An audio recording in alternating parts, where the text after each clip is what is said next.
Reforma. Eu vou falar bem rapidamente dos radicais da Reforma. Sempre que há uma reforma tão forte como essa que estava acontecendo ali, com tantas transformações, sempre acontece o surgimento de movimentos radicais, que levam a coisa extremistas, que levam um pouco longe demais. Na Alemanha, quando Lutero ficou aqueles 10 meses em Wartburg, um outro indivíduo, um outro professor de Wittenberg assumiu o controle do que vinha acontecendo. Esse sujeito chamava-se Andreas Bodenstein von Karlstadt. E esse Karlstadt, ele era um indivíduo que radicalizou mais. Ele, assim que o Lutero saiu, ele já foi nas igrejas, arrancou todas as imagens e foi fazendo coisas que o Lutero não faria, né? O problema era um problema de velocidade. Ele estava fazendo muito rápido. Em 1524, um outro luterano, de nome Mintzer, ele organizou um levante de camponeses contra os nobres na cidade de Austerlitz. Então é o uso político do que está acontecendo, certo? Então nós vamos aproveitar o momento político e ele arregimentou os camponeses, certo? Para atacar os nobres. Porque eles eram realmente oprimidos e tal, só que o Lutero não concordava com esse tipo de atitude, certo? Porque não é assim que se ganha essa batalha, não é com armas humanas que você vence essa luta. Então o Lutero, numa pregação, chamou a esses indivíduos de espíritos arruaceiros e assassinos. Era assim que ele chamava eles. O Karlstadt se incomodou com essa referência não muito elogiosa do Lutero, e inclusive se incomodou pelo fato dele ter sido colocado junto com o Mintzer nesse comentário. Aí ele foi tomar satisfação com o Lutero. O Mintzer reagiu pregando aos camponeses contra o Lutero, chamando o Lutero de irmão porco gordo e irmão vida mansa. Certo? Então, eles usavam assim umas expressões carinhosas nesse tipo. Não era uma época assim de muito politicamente correto, né? Eu não vou com a tua cara, eu falo mal de ti mesmo. Era assim que funcionava. O Lutero disse sobre o ritmo da reforma em Wittenberg, que a causa é boa, mas houve pressa demais. Porque ainda há do outro lado irmãos e irmãs que pertencem a nós e que ainda precisam ser ganhos. Então ele achava que estava indo rápido demais. Os mais radicais começaram a dizer que sim, só a Escritura, tá bom. Mas não vamos ouvir só a Escritura, mas também o autor das Escrituras, o Espírito Santo. Então começou a aparecer esses pregadores visionários que começaram a levar o povo em direções perigosas, porque eles diziam que recebiam informações do que fazer diretamente do Espírito Santo, né? Então esse tipo de coisa, esse tipo de radicalismo acontece. Esses que diziam que o Espírito Santo falava com eles, o Lutero, naquele estilo dele também, disse a respeito deles: esses são os que engoliram o Espírito Santo, com penas e tudo. Não é muito... uma maneira muito respeitosa de falar, mas é claro que ele está pensando na figura do pombo descendo sobre Jesus Cristo, né? E ele estava irritado com esses sujeitos. Vamos ver em Zurique.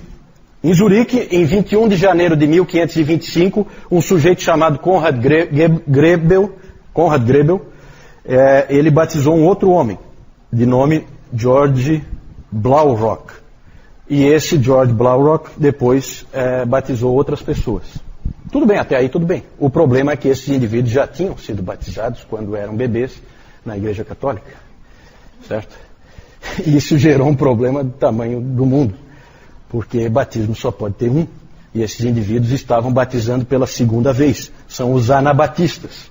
Ana pela segunda vez e batista de batismo, né? Então eram batizados pela segunda vez. E esses homens eram um problema para o Zwinglio, porque esses homens que eu citei eram irmãos, eram amigos de Zwinglio. E eles estavam fazendo aquilo por causa da pregação do Zwinglio. Que é as Escrituras, o que as Escrituras dizem e nada mais. Só que não era esse o entendimento da igreja de que você podia ser batizado novamente e que o batismo quando você era bebê não valia nada porque você não cria.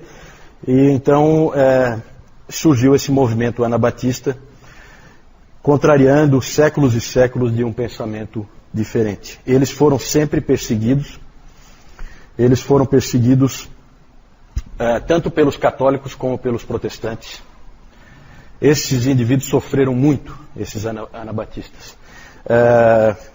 85% deles foram mortos por católicos e 15% por protestantes. De qualquer maneira, os protestantes têm aí 15% que eles vão ter que explicar por que fizeram isso, né? Normalmente os católicos queimavam eles e os protestantes afogavam, né? Bem irônico, né? Já que eles queriam ser batizados de novo. Então tem essas coisas ruins que aconteciam, né? Esses indivíduos, eles defendiam o batismo de crentes, como os batistas fazem hoje. Eles defendiam a liberdade religiosa. É claro que ninguém nunca vai saber se eles defenderiam a liberdade religiosa se eles fossem maioria, né? Porque isso é uma coisa muito bonita de dizer quando você é minoria, né? Mas eles defendiam, em tese, a liberdade religiosa, e eles defendiam a separação da igreja em relação ao Estado, certo? Havia alguns que eram muito radicais e eles, na verdade, queriam o sola escritura levado a um extremo, ignorando toda a história da igreja, começando do zero ali. Coisa que nenhum dos reformadores queria fazer de maneira alguma. Um anabatista disse o seguinte: tolo Ambrósio, tolo Agostinho, tolo Jerônimo, tolo Gregório, dos quais nenhum só conhecia o Senhor, nem foi enviado por Deus para ensinar. Pelo contrário, eram todos apóstolos do anticristo. Então veja a atitude radical aí, né? Claro que isso aí é um indivíduo, não é o pensamento de todos. Então os anabatistas são conhecidos como anabatistas, na verdade eles se chamavam de irmãos suíços. Era o nome que eles usavam. Anabatista é o nome que os outros davam para eles, né? Vejam que o rebatismo não era só um pecado, gente. O rebatismo era um crime punido pelo poder público. Por isso que eles eram queimados, né? Porque se você não tem o apoio do poder público, você não consegue fazer, né? Era o poder público que executava. Então, mas é uma mancha realmente o que foi feito. O interessante é que quando eles tomam o poder, eles não são muito melhores. Não tem ser humano bom e ser humano ruim, todos são ruins.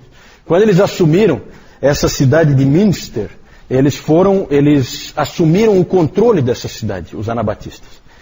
E aí eles implantaram ali uma teocracia no estilo do Velho Testamento, valiam as leis do Velho Testamento. Aí começou a ter todo tipo de barbaridade, as pessoas eram condenadas por qualquer coisa, eram mortas. Havia poligamia, havia uma série de coisas acontecendo. Aquilo era tão absurdo o que estava acontecendo nessa cidade que os católicos e os protestantes se uniram. Eles nunca se uniam para nada. Eles se uniram para atacar a cidade e retomá-la. Porque todos os católicos, todos os protestantes tinham sido expulsos pelos anabatistas dali, quando não perseguidos e mortos. Então vejam que quando você é maioria, as coisas mudam um pouquinho, até o discurso, né? Só que diante da ruína de Münster, depois que ela foi recuperada pelas tropas católicas e protestantes, surgiu das ruínas um grande líder para os anabatistas, chamado Menno Simons. Ele era um padre católico romano e ele via que os anabatistas eram um movimento de Deus e que na verdade eram como ovelhas que não têm pastor. Então ele foi lá e orientou eles numa direção boa, isso já na Holanda, certo? Dali nós temos algumas igrejas que existem até hoje, como por exemplo a igreja menonita, né? Menonita vem do próprio nome do Menno Simons, né? Os menonitas. O legado dos anabatistas. O que eles deixaram? Gente, algumas coisas que todas as igrejas vivem hoje, né? Então eles são realmente à frente do seu tempo em muitos aspectos. Separação igreja e Estado, liberdade religiosa e, no caso dos batistas, o batismo depois da fé, certo? São legados deles. Aí vem a pergunta, os batistas são originários dos anabatistas? Algumas pessoas às vezes dizem que são, né? Dizem que, não, eles vêm dos anabatistas. Na verdade, se você for fazer uma análise histórica, você vai ver que não é verdade. Eles, com certeza, as ideias deles influenciaram os primeiros batistas, né? Por quê? Porque eles fizeram uma interpretação da palavra que pode estar certa. E nós vamos checar. E nessa checagem eles concordaram. Mas os batistas, com certeza, são originários dos puritanos ingleses, certo? Ok. Ali então o Karlstadt, e aqui o que ele estava fazendo, né? Então ele botava o pessoal para tirar ali imagens, ó. Tudo isso incomodou o Lutero porque estava indo rápido demais. Isso aí ia, na verdade, levar o povo a ficar meio sem chão. Tudo tem o seu tempo. Esse é o Mintzer, que chamou o Lutero de irmão porco gordo e irmão vida mansa. Aqui o Menos Simons e aqui os anabatistas, aqui os pés sendo amarrados, os pés e as mãos, e eles vão ser jogados no rio para se afogarem. Né? Nada bonita essa história. Aqui então o mapa em que eu quero mostrar algumas dessas cidades que nós já falamos aqui. Está dando para enxergar aí o mapa, mais ou menos?